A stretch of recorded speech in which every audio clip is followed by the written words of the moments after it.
हम लोग आचार्य भर्तृहरिकृत नीति शतकम का अध्ययन कर रहे हैं। अभी तक 115 श्लोकों का अध्ययन कर चुके हैं। अब लगभग नीति शतकम समाप्ति की ओर है। जैसा कि मैं पूर्व में भी बता चुकी हूँ, नीति शतकम के 125 श्लोक हमें प्राप्त हो रहे हैं, जिस पाठ्य पुस्तक से हम लोग अध्ययन कर रहे हैं।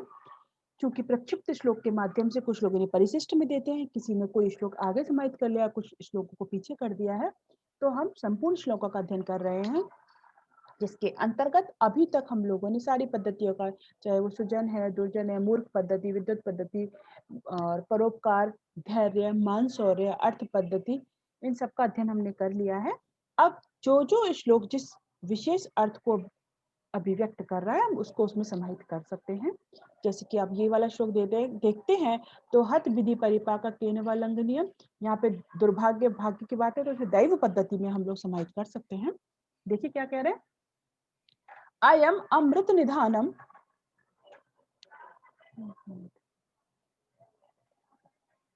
अयम अमृत निधानम,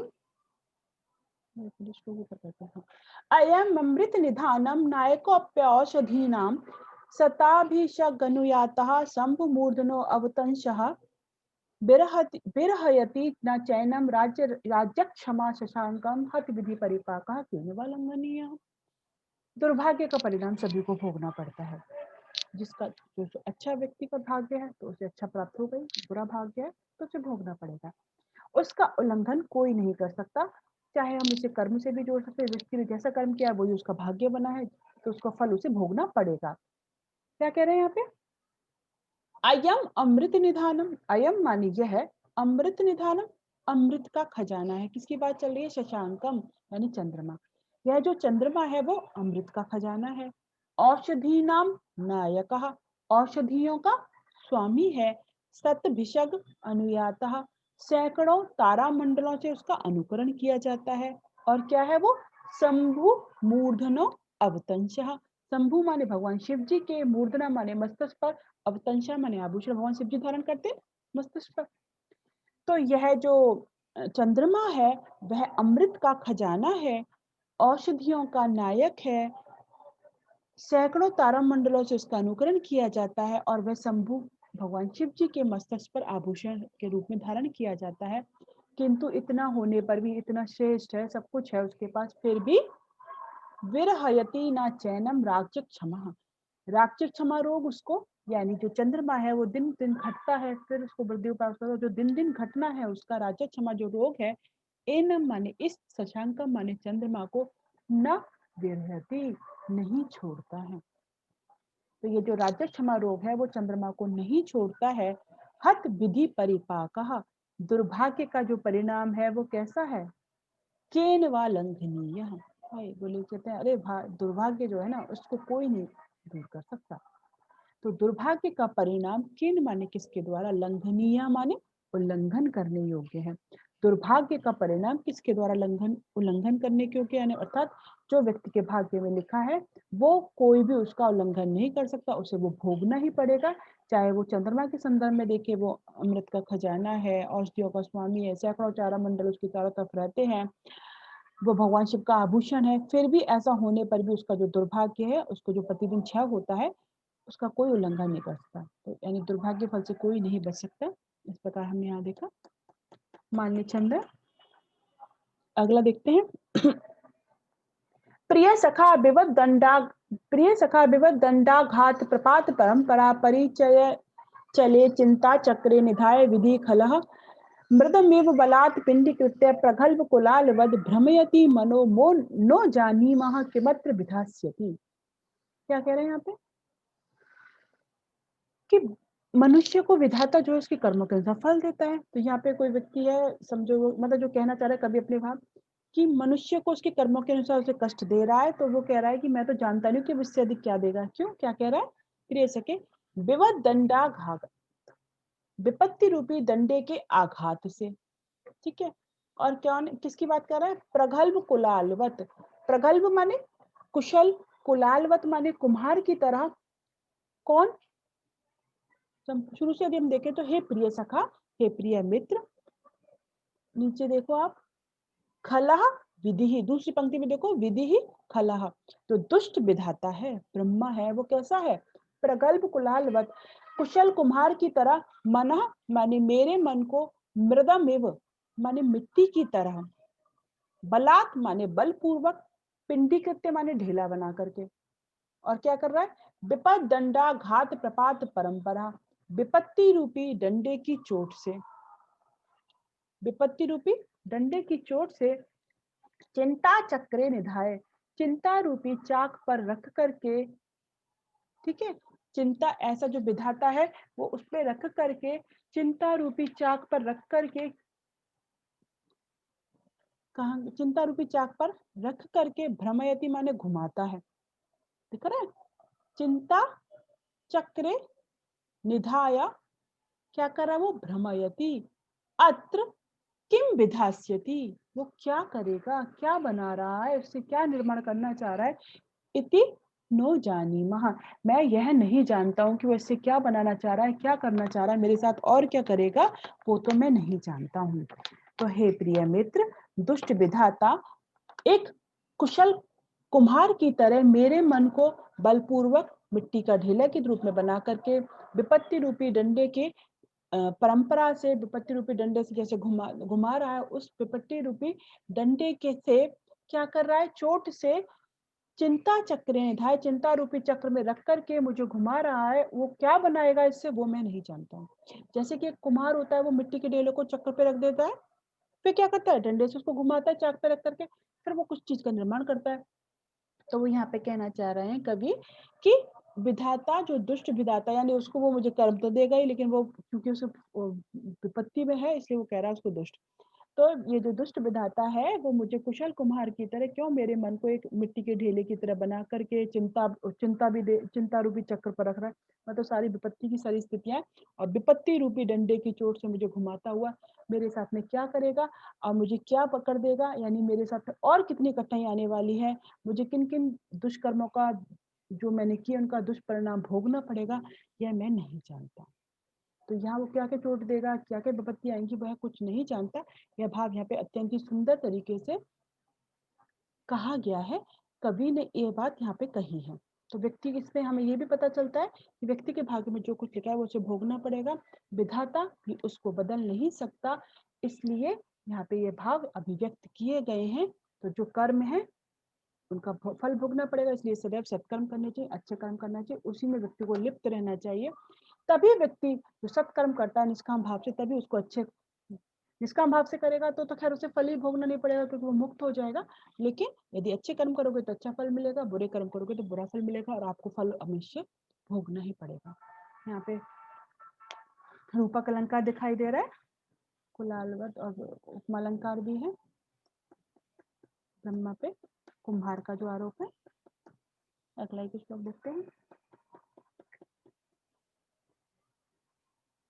विरम विर मायासा दस्मात् दुरध्यवसायतो विपदि महतां धैर्य ध्वंसम यदीक्षितुमीहसे अयि जड़ विधे कल्पापाये अप्यतेज निज क्रमः कुल शिखरिणः क्षुद्रा नैते नावा जलराशयः। अयि जड़ विधे, हे मूर्ख ब्रह्मा, जड़ विधे हे जड़ विधाता, क्या कहना चाह रहे, अस्मात् दुरध्यवसायतो आयासात, इस जो दुष्ट प्रयास से क्या करो तुम, विरम विरम रुक जाओ। वो क्या करना चाह रहा है, अभी देखते हैं हम यहाँ पे क्या कह रहा है। जो महान पुरुष है उसको आपत्तियों से घिरे होने पर भी वो क्या हो रहा है कि वो आपत्ति से घिर गया है और उसको वो देखना चाह रहा है कि ये धैर्य को छोड़ता है नहीं छोड़ता, विधाता यह देखना चाह रहे हैं, उसकी परीक्षा कर रहे हैं। तो कह रहे हैं यहाँ पे कवि कि हे दुष्ट विधाता, हे मूर्ख ब्रह्मा, तुम इस अपने दुष्ट प्रयास से रुक जाओ, जो तुम ये कर रहे हो, बार बार आपत्ति पे आपत्ति दिए जा रहे हो।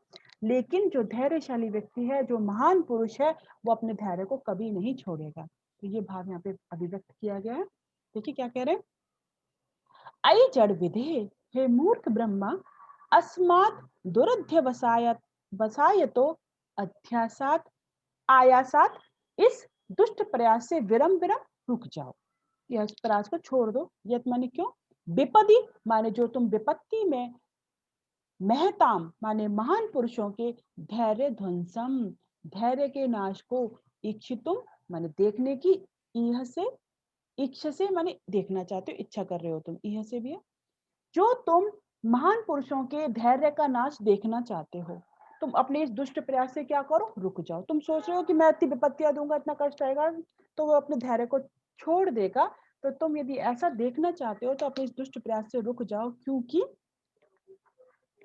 कल्पा पाए अपि, कल्प का अंत होने पर भी, कल्पांत होने पर भी, एते, देखो लास्ट वाली लाइन में देखो, नेते तो ना एते, तो कल्पांत के होने पर भी, एते माने ये, कुल शिखरिणः माने कुल पर्वत, और कौन, जल राशय माने समुद्र, कल्प का अंत होने पर भी ये कुल पर्वत और ये जो समुद्र है क्या नहीं होते, क्षुद्रा कुल शिखरिणा क्षुद्रा संता अपेत निज क्रमा न नावा जल राशया, क्योंकि कल्पांत होने पर भी ये कुल पर्वत और जल राशय माने समुद्र न क्षुद्रहा, इतने छोटे नहीं होते कि क्या कर दे, इतने छोटे नहीं होते कि निज क्रमः अपनी मर्यादा को भंग कर दे। अपेत माने छोड़ दे, निज क्रमः माने अपनी मर्यादा को, यानी कल्पांत होने पर भी ये जो कुल पर्वत है, ये जो शिखर है और ये जो जल राशि है, समुद्र है, कल्पांत होने पर भी अपने निज क्रमः माने अपनी जो मर्यादा है उसको अपेत माने छोड़ दे, ऐसा न माने नहीं है, यानी वो अपनी उसको मर्यादा को नहीं छोड़ेंगे। तुम ये जो प्रयास करो छोड़ दो उसको, उससे तुम्हारा कोई फायदा नहीं होगा और तुम उनको धैर्य के पद से विचलित नहीं कर पाओगे, वो अपनी परीक्षा में सदैव खरे उतरेंगे। तो यह भाव यहाँ पे अभिव्यक्त किया गया है। अगला देखो, देवेन प्रभुना स्वयं जगते यद्यस्य प्रमाणीकृतं तत् तस्योपमेन मनागपि महानैवाश्रयः कारणं सर्वाशा परिपूरके जलधरे वर्षत्यपि प्रत्यहं सूक्ष्म एव पतन्ति चातक मुखे द्वित्रा पयो बिंदवः। कहना क्या चाह रहे हैं यहाँ पे, जैसे मैं ऊपर श्लोक से देखना चाह रहा है, यत् यस्ति प्रमाणिकृतम, जो जो भाग्य में लिख दिया है, जितना भी विधाता ने जिसके भाग्य में जितना लिख दिया है वह उसे अवश्य प्राप्त होगा। ऐसे संबंधित श्लोक हम भाग्य पद्धति में देख चुके हैं कि कोई सुमेरु पर्वत पे चला जाए या कहीं चला जाए, जो भाग्य में है। और अभी इससे पहले भी हमने देखा था कि वो चाहे नदी में डुबकी लगा ले, रत्नों से नहीं लिख रहा भाग्य में तो नहीं मिलेगा। तो विधाता ने प्रभुणा सर्वशक्तिमान, दैवेन माने विधाता ने, सर्वशक्तिमान दैवेन माने विधाता ने, जगति माने संसार में, यस्य यत, यद्यस्य तो यत, अस्यस्य तो जिस विधाता ने जिसके भाग्य में, स्वयं प्रमाणीकृतम माने प्रमाणित कर दिया, निर्दिष्ट कर दिया, जो विधाता ने, जो सर्वशक्तिमान विधाता है जिसने जिसके भाग्य में जो चीजें प्रमाणित कर दी, लिख दिया है, तत् तस्य, तत् तस्य वह, तत् माने उतनी, तस्य माने उसे, उपनमित माने मिल ही जाएगी, मनागपि माने उससे थोड़ा भी कम, महानबे और महान आश्रय भी, आश्रय कारणम, उसमें या तो उसमें उसमें क्या है, जो व्यक्ति विधाता ने उसके भाग्य में जो कुछ लिख दिया है वह उसे उतनी मिल ही जाएगी, उसमें महान आश्रय तनिक भी कारणम न, कारण नहीं है। चाहे कितना भी महान आश्रय ग्रहण कर लो, चाहे कितना भी, ये कहते हैं ना, जिस व्यक्ति को रक्षा होनी है तो चाहे वो आलस्य में है, प्रमाद में है, कहीं भी है तो उसकी रक्षा हो जाती है। जिसको जो भाग्य में लिखा है वो प्राप्त कर ही लेता है, चाहे व्यक्ति बहुत धन धान्य उसे सब चीजें मिल जाए, लेकिन यदि उसके भाग्य में नहीं तो वो उसकी चीजें उसके नहीं प्राप्त हो पाती हैं। तो महान आश्रय उसमें कुछ भी कारण नहीं है। तो सर्वशक्तिमान विधाता ने इस संसार में जिसको जितना लिख दिया है, निर्दिष्ट कर दिया, उसे उतनी वस्तु मिलेगी ही। महान आश्रय इसमें तनिक भी कारण नहीं है।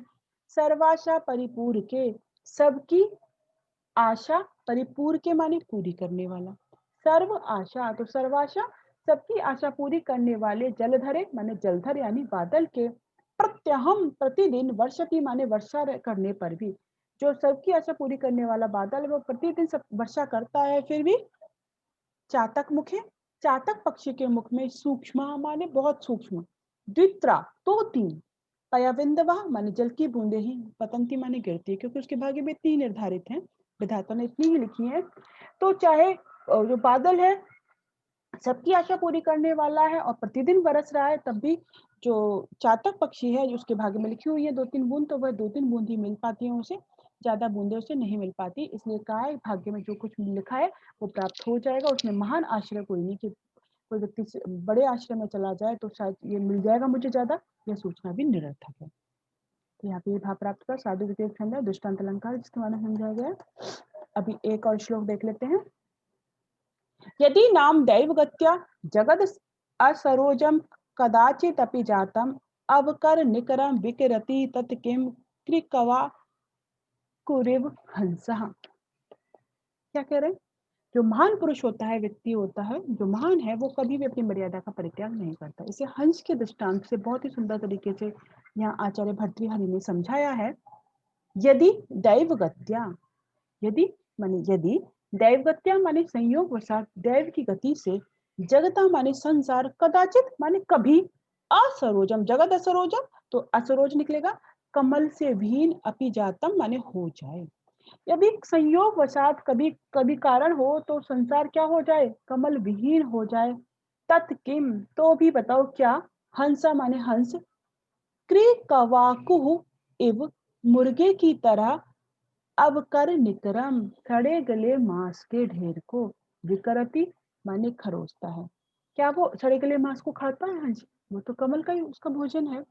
तो क्या कहना चाह रहा है कि हंस का भोजन कमल है। यदि कभी संसार कमल विहीन भी हो जाए तो क्या हंस सड़े गले मांस को खा लेगा, घृणित ढेर में से उसको खाएगा? बोले कभी नहीं खाएगा।